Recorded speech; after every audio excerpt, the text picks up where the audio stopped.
মুর্শিদাবাদের বাইনাড়ার খবর আপনাদের দেখিয়েছিলাম, যেখানে নিম্নমানের সামগ্রী দিয়ে রাস্তা সারাই হচ্ছিল বলে, রাস্তা মেরামত করা হচ্ছিল বলে সেই কাজ বন্ধই করে দিয়েছিলেন এলাকার মানুষ। আবার নতুন করে রাস্তা তৈরি হবে কিভাবে?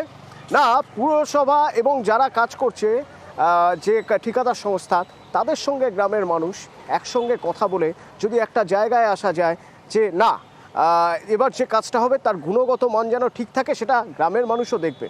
প্রতিনিধি অনুপম আমার সঙ্গে রয়েছেন। অনুপম, ঠিক সেইভাবেই সেই প্যাটার্নেই কাজ হবে তো? মানে এবার গ্রামের মানুষ পাহারাদারের কাজ করবে?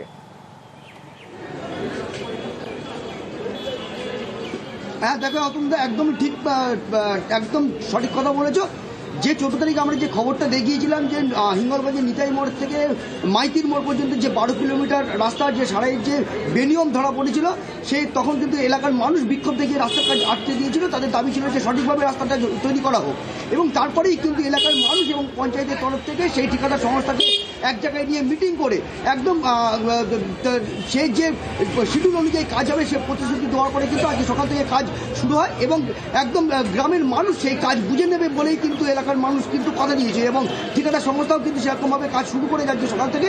ধন্যবাদ ধন্যবাদ